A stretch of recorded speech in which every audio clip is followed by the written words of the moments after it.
Good morning, girls. Good morning, girls. Who laid an egg right there like that all willy-nilly? Huh? Good morning, girls.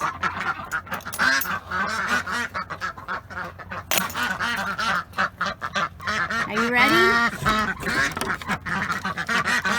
Are you ready, girls?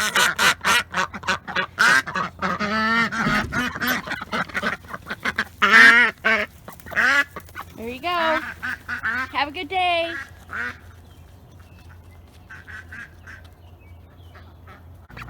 What's up there, ducks?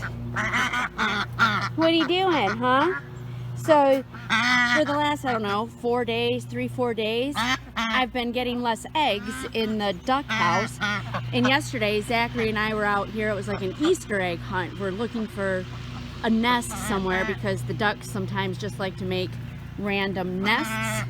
And so today I'm out here getting fresh water for these girls. And this morning, Steve is like, have you checked underneath all the rhubarb? And I thought I had. But then I'm out here and look at this. Huh. Look at all those eggs in there. I found your nest, girls. Thank you for the eggs. I'm going to take them now before any raccoons find them, all right? I really hope that they are not fertilized by that drake that's been landing here in the backyard. Would they do that? I don't know. Hey everyone, welcome to Fassler Garden. This is Marla, and it is time for a little May garden tour. Here we are coming in the front gate. Got some projects going on over here. Going to be transplanting some of these wonderful perennials that we have loads and loads of. So we're kind of doing up this little corner right here. I've got some stuff planted on the other side of the fence so that the neighbors have a nice little view. This is a new area here this summer to Fassler Garden. So I've moved my worm bin over here. This is the 3-compartment hotel or restaurant sink that I found in the neighbor's yard. And my uncle built me a table for it. And so this is where I keep the worms and the kitchen compost, and it gets turned into worm casings and worm tea. So it's a great fertilizer throughout the summer. This is our worm bin that we keep in the basement all winter, and Gavin helped me get it out here, and it is chock full of worms and bugs. It's been sitting here in the sun though for just a couple of minutes, so they've all retreated down into the bottom. But as we were bringing that up the stairs and clunking it around, huge night crawlers were squirming around there on top. So that's one of my projects here today, is to get that emptied here into my 3-compartment sink. On one side over here, I have potting soil, so this is where I'll repot all of my little seedlings here today. And I know what weather lies ahead, so I'm going to try to get as much done today as I can. And then in here will go the worms. So I'll start by putting kitchen compost in one and let it work, let the worms do their thing. The worm tea drips out the bottom of the drain, and it drips into a bucket down below, and then I use that in watering my plants. Again, great fertilizer right there, and a great place to put the kitchen scraps. Over the winter, we usually just dig a hole somewhere out in the garden to dump all the kitchen scraps, but I like to use the worm compost tea. What else have I got going on? I got all my plants here in the greenhouse. So another thing that I'm doing here today is I'm going to use that window insulation, and I'm going to try to insulate this baby enough to where we can have like maybe just a light bulb or something in there and keep it at least warm enough in this next coming week, so that at least my flowers don't die. I'll probably bring the tomatoes and the peppers inside though. But isn't it great? I love my little greenhouse. I know it's small, but beggars can't be choosers, man, and we did it. I love it. Love it. And I've always wanted a windmill, so I finally got myself a windmill here. But it's a mole repellent windmill, so it's a windmill that Steve could get behind, you know. And it's just such a beautiful day here today. Take advantage of it while we can. Look at all these raspberries coming up here. These are the white raspberries.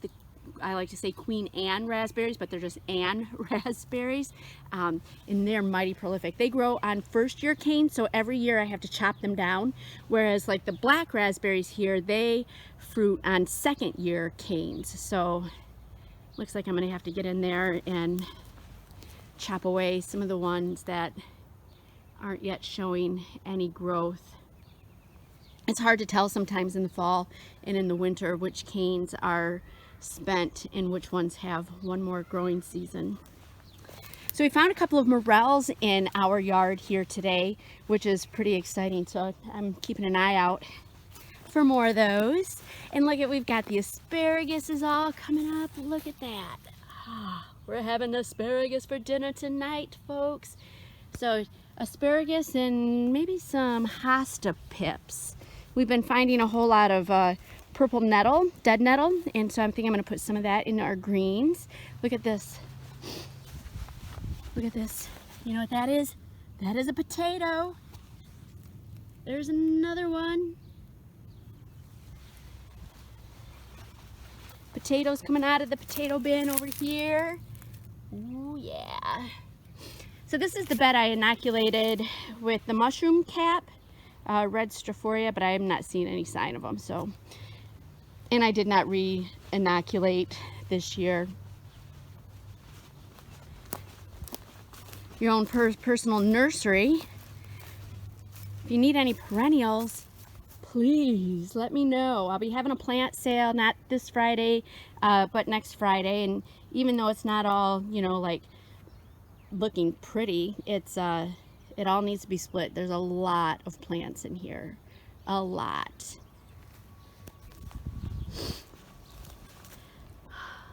Just a beautiful day. Beautiful day. One of our hens died. She got an egg stuck in her, I do believe. Look at those peas. I'm gonna climb up this trellis. It's gonna be fantastic. So that was kind of sad. Buried her though in one of those, in that bin, that one right there. That doesn't know, it only has blackberries, but she will return to the earth. This is the purple dead nettle, edible. Put it in your green, saute it up. It's all over the place. My square foot garden beds. I got some things popping up right there. What do I got? Probably beets down here, I think. Or no, those are probably radishes. Yeah, a couple more days there. Oh, isn't it lovely? My God. I cannot wait to get the rest of it planted. I cannot wait for this cold weather to be behind us. Our fruit guilds here, we have garlic growing around all of our fruit trees, and comfrey is also in the mix there. Look at that rhubarb growing out of the side of that wall like that. Silly rhubarb, but it'll knock that wall down. Oregano going crazy. The herb hill over there, and isn't that plum tree beautiful? Oh, I love it. I love it. There's just all kinds of stuff growing in here, from echinacea, lemon balm, oregano, comfrey over there, valerian root, daylilies, chives, garlic chives, onions. And then all in there are also strawberries. I just let these strawberries over here on this side just go and let the critters get them. Oh, what's this other project here I got going on today? Cleaning out the pond. Oh, that is, this is a job right here. I was afraid to do it though because of the frog, but I haven't seen the frog in a couple of days. So I thought, well, now's probably the time to get it cleaned out. And then if that frog returns, it'll have a nice clean pond. All the sludge water is going to grow these blackberries, nice and big. And then I had some of it aimed over here on this side to come down to this peach tree here. The garlic is growing like 2 inches a day. blueberry bushes. We haven't really had any much luck with blueberry bushes, so hopefully this year we can get some blueberry plants to live. I don't know what our deal is with the blueberry plants and why we can't get them to live. An ode to satyrs. Aw, my sweet girl. Yeah, all right, that's about it. That's about all that's happening here at Fassler Garden just now. So, hey man, get outside and enjoy this beautiful day.